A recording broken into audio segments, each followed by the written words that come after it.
खबरें जो आपको सीधा जोड़ती हैं हमसे, जिनका आपकी जिंदगी पर होता है सीधा असर। खबरों की वही तस्वीर, बिना बदले बिना डरे, सच का जज्बा लिए सच दिखाते हैं हम। उत्तराखंड कांग्रेस की मुख्य प्रवक्ता गरिमा मेहरा ने एक दिन पूर्व मीडिया को सूचना दी थी कि उधम सिंह नगर में एक नर्स के साथ हुए बलात्कार के विरोध में महिला कांग्रेस की महानगर अध्यक्ष के आह्वान पर 17 अगस्त को एशले चौक पर राज्य सरकार का पुतला दहन कार्यक्रम था। लेकिन देहरादून के वसंत विहार पुलिस रात को ही 1 बजे कांग्रेस की प्रवक्ता गरिमा मेहरा के आवास पर उनको नोटिस देने के लिए पहुंच गई।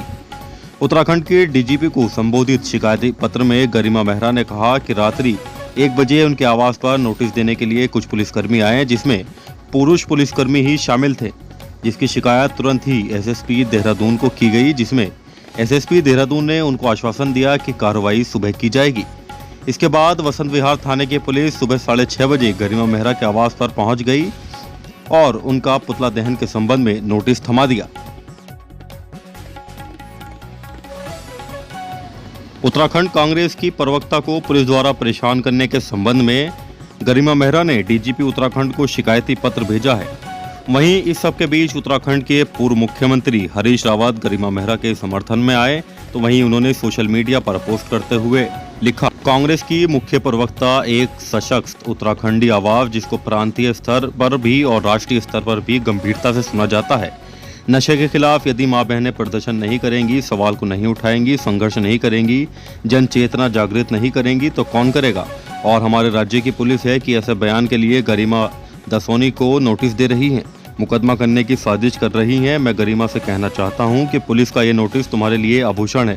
संघर्ष जारी रखो और भी बहुत सारे नोटिस आएंगे, उनका मुकाबला करेंगे।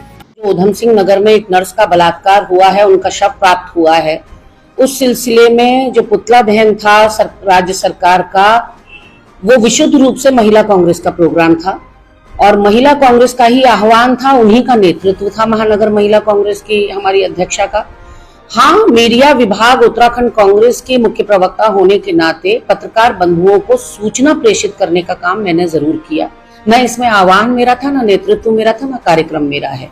ऐसे में शायद किसी संवादहीनता की वजह से पुलिस प्रशासन रात के 1:15 बजे मुझे नोटिस देने के लिए आई और क्योंकि उनके साथ कोई महिला कांस्टेबल नहीं थी, इसलिए मैंने उनको एंटरटेन करने के लिए साफ मना कर दिया और उनसे किसी भी चीज को प्राप्त नहीं किया। मेरे द्वारा एसओ वसंत विहार को फोन किया गया, फोन नहीं उठा। मेरे द्वारा एसपी सिटी को फोन किया गया, वो नहीं उठा। और उसके बाद अनंतोगत्वा कप्तान से मेरी बात हुई तो कप्तान साहब ने मुझे आश्वस्त किया कि जो भी कार्रवाई है वो सुबह होगी और मैं अभी दूरभाष पे उनको अवगत करा देता हूं कि रात में कुछ ना किया जाए।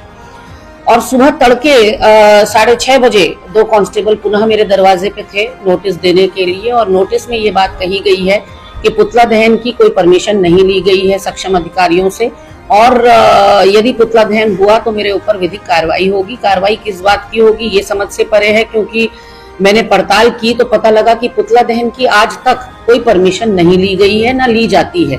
एक परिपाटी चली आ रही है कि हाँ धरना प्रदर्शन हो, जुलूस हो, सचिवालय विधानसभा घेराव हो तो उसमें परमिशन ली जाती है सिटी मजिस्ट्रेट की, लेकिन पुतला दहन के लिए कोई परमिशन की जरूरत नहीं होती, ना ली गई है पहले।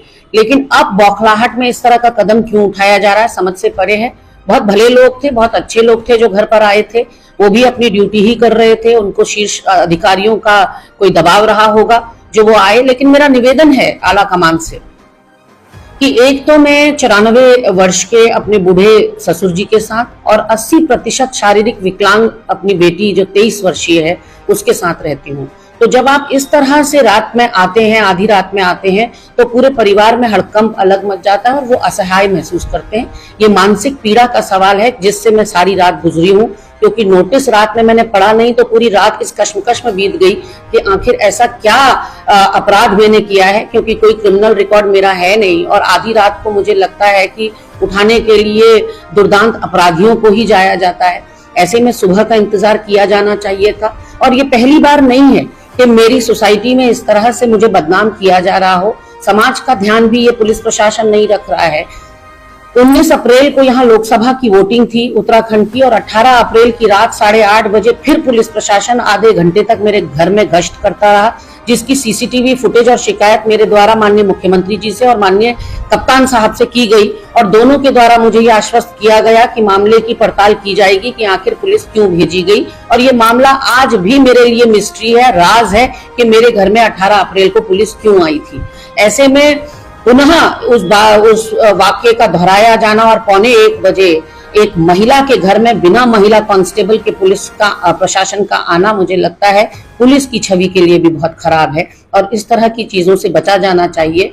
और अगर कोई वारदात हुई है उत्तराखंड के अंदर तो उसका विरोध भी होगा। हम मुख्य विपक्षी दल हैं, हमारा कर्तव्य है विरोध करना, और हमने वही करने का महिला कांग्रेस प्रयास कर रही है। तो ये कहीं ना कहीं दमन है, ये तानाशाही है, जिसके विरुद्ध में मैं एसओ वसंत विहार को भी अपना पक्ष रख रही हूँ नोटिस के उत्तर में, और मैं महानिदेशक जी से भी समय ले रही हूँ, उनसे भी मिलकर मैं अपनी पीड़ा उनके सामने रखूंगी।